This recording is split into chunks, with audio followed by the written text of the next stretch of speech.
கர்த்தருடைய பரிசுத்த நாமத்திற்கு ஸ்தோத்திரம். இன்றைய நாளில் தியானத்திற்கென்று தெரிந்து கொள்ளப்பட்ட வேத வசனம் சங்கீதங்களின் புத்தகம் 118 சங்கீதம் 8 வசனம். சங்கீதம் 118:8. மனுஷனை நம்புவதை பார்க்கிலும் கர்த்தர் பேரில் பற்றுதலாய் இருப்பதே நலம். It is better to take refuge in the Lord than to trust in humans. மனிதர் மீது நம்பிக்கை வைப்பதை விட ஆண்டவரிடம் தஞ்சம் புகுவதே நலம். ஆமென். இன்றைய தியான வசனம் ஒரு முக்கியமான சத்தியத்தை நமக்கு கூறுகிறது. மனுஷனின் மீது நம்பிக்கையை கொள்ளாதே, தேவனின் மீது முழுமையாக சார்ந்திரு என்பதே இதன் மூலக்கூறு. இதை குறித்து சற்று விரிவாக தியானிப்போம். மனுஷனை நம்புவதை பார்க்கிலும். மனிதர்கள் குறை அற்றவர்கள் அல்ல. அவர்களின் அறிவும் வல்லமையும் நம்பிக்கைக்கும் ஒரு எல்லை உண்டு. நாம் ஒருவரை நம்பினால் அவர் சில நேரங்களில் நம்மை ஏமாற்றலாம்.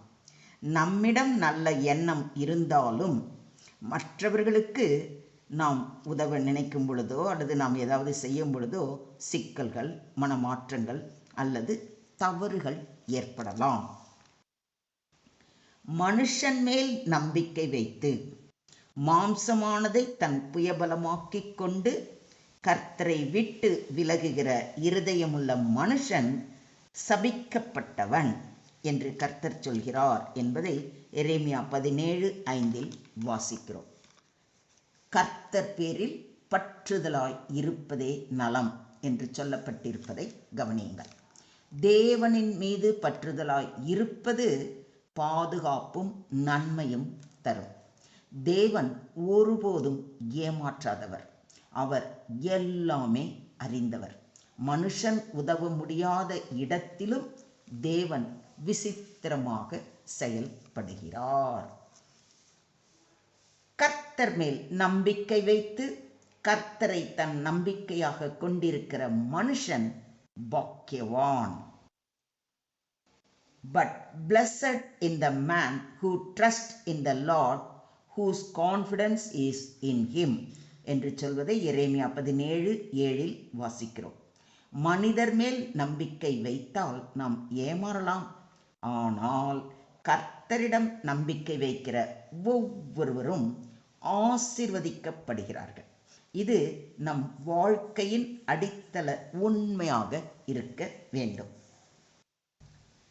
அகங்காரிகளையும் பொய்யை சார்ந்திருக்கிறவர்களையும் நோக்காமல் கர்த்தரையே தன் நம்பிக்கையாக வைக்கிற மனுஷன் பாக்கியவான் என்று சங்கீதம் 40:4 வாசிக்கிறோம். தேவனின் நேரத்தையும் வழியையும் நம்பி காத்திருக்கிறவர்கள் பாக்கியவான்கள், அதாவது ஆசீர்வதிக்கப்பட்டவர்கள் என சொல்லப்படுகிறார்கள். அவர்கள் வாழ்க்கையில் தேவன் வித்தியாசமான அருளை பாய்ச்சி வழங்குகிறார். மனுஷனுக்கு பயப்படுகிற பயம் கண்ணியை வருவிக்கும். கர்த்தரை நம்புகிறவனோ உயர்ந்த அடைக்கலத்திலே வைக்கப்படுவான் என்று நீதிமொழிகள் 29:25 வாசிக்கிறோம். மனிதர் மீது வைத்த பயம் நம்மை விழச் செய்யும். ஆனால் தேவன் மீது வைத்த நம்பிக்கை நம்மை பாதுகாக்கும் ஒரு கோட்டையாக அமையும். இதை விசுவாசிக்கிறீங்களா? பிரபுக்களை நம்புவதை பார்க்கிலும் கர்த்தர் பேரில் பற்றுதலாய் இருப்பதே நலம் என்றும் சங்கீதக்காரன் கூறுவதை சங்கீதம் 118:9 வாசிக்கிறோம். அதிகாரிகள், அரசர்கள், அவர்களுடைய அதிகாரங்களும் நமக்கு சில நேரம் உதவ முடியாமல் போகலாம். ஆனால் தேவன் எப்பொழுதும் உறுதி செய்யப்பட்ட உதவி. உம்மை உறுதியாய் பற்றி கொண்ட மனதை உடையவன் உம்மையே நம்பியிருக்கிறபடியால் நீர் அவனை பூரண சமாதானத்துடன் காத்துக்கொள்வீர் என்று ஏசாயா 26:3 வாசிக்கிறோம். தேவன் மேல் நம்பிக்கை வைக்கும் இருதயத்தை தேவன் சமாதானத்துடன் நிரப்புவார். எனவே கர்த்தரை என்றென்றைக்கும் நம்புங்கள். கர்த்தராகிய யெகோவா நித்திய கன்மலையாய் இருக்கிறார். அவரையே நம்பி அவரையே சார்ந்திருக்கும் பொழுது நம்முடைய உள்ளத்தில் உண்மையான அமைதி, சமாதானம், சந்தோஷம் நிலவும். அதனாலே நாம் தைரியம் கொண்டு கர்த்தர் எனக்கு சகாயர், நான் பயப்படேன், மனுஷன் எனக்கு என்ன செய்வான் என்று சொல்லலாமே. தேவனை நம்புகிற ஒருவருக்கு கவலை இல்லாமல் வாழ முடியும். அவர் பயந்தாலும் அந்த பயத்தை வெல்லும் விசுவாசம் அவருக்குள் இருக்கிறது. இதை நீங்க விசுவாசிக்கிறீங்களா? அடுத்திருப்பவன் மீது நம்பிக்கை கொள்ள வேண்டாம், தோழனிடத்திலும் நம்பிக்கை வைக்க வேண்டாம் என்று மீகா தீர்க்கதரிசி கூறுவதை மீகா 7:5 வாசிக்கிறோம். இது ஒரு எச்சரிக்கையாக உள்ளது. உலகத்தில் யார் மீது நம்பிக்கை வைத்தாலும் அவர்கள் மனிதர்கள். ஆனால் தேவன் ஒருவரே சுத்தமான விசுவாசத்திற்கு உரியவர். மொத்தத்தில் இன்றைய தியான வசனம் மூலம் நாம் கற்றுக்கொள்ளும் பாடம், மனித நம்பிக்கை தற்காலிகம், ஏமாற வாய்ப்பு உண்டு, மாற்றமடையக்கூடியது, பயம் குழப்பம் தரக்கூடியது. ஆனால் தேவன் மீதான நம்பிக்கை நிலைத்தது. உறுதியாக நம்பலாம். தேவன் ஒருபோதும் மாறாதவர். அமைதி, பாதுகாப்பு கிடைக்கும். இன்றைய தியான வசனம், மனித ஆதாரங்களை நம்புவதில் இருந்து தேவன் பேரில் நம்பிக்கையை செலுத்தும் வாழ்க்கைக்கு இது ஒரு அழைப்பு. தேவனோடு இருக்கும் நம்பிக்கையின் உறவு நம் வாழ்க்கையின் அடித்தளமாக இருக்க வேண்டும்.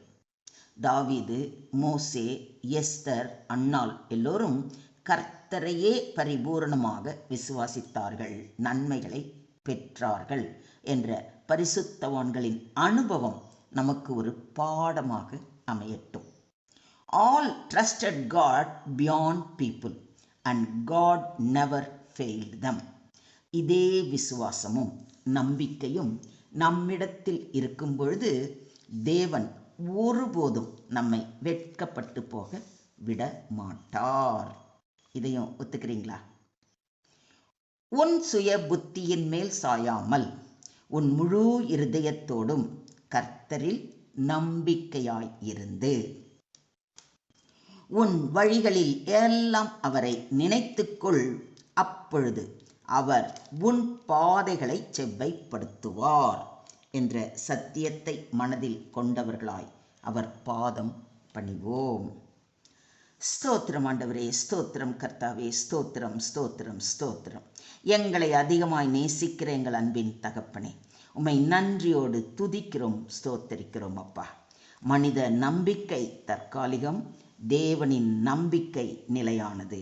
நம்பிக்கையின் பயன்கள் அமைதி, பாதுகாப்பு, தீர்வு என்பதை இன்றைய தியான வசனம் மூலம் மிக தெளிவாக விளக்கி தேவன் பேரில் மட்டுமே நம்பிக்கை என்ற வாழ்க்கை பாடத்தை கற்று தந்தீரே, உமக்கு கொடான கொடி ஸ்தோத்திரங்களை ஏறெடுக்கிறோம் ஆண்டவரே. அப்பா, மனுஷர் மேல் நம்பிக்கை வைக்காமல் உம் பேரில் மட்டுமே பற்றுதலாய் இருக்க எங்களுக்கு கிருபை தாரும். எப்பொழுதும் உங்கள் மேல் நம்பிக்கை வைத்து உமது வார்த்தைகளை தினமும் வாசித்து தியானித்து அதன்படி நடக்க எங்களுக்கு உதவி செய்ய பரிசுத்த ஆவியின் அருளை எங்கள் மேல் பொழிய வேண்டுமாறு தாழ்மையுடன் வேண்டிக்கொண்டு எங்களை முற்றிலுமாக தாழ்த்தி உம்முடைய கரங்களில் ஒப்பு கொடுக்கிறோம். நீங்க பொறுப்பெடுத்துக்கோங்க, நீங்க வழி நடத்துங்க. எல்லா துதியும் எல்லா கனமும் எல்லா மகிமையும் ஒருவருக்கே செலுத்துகிறோம். மீட்பர் இயேசுவின் மூலம் ஜெபம் கேளும் எங்கள் ஜீவனுள்ள தகப்பனே. ஆமென்.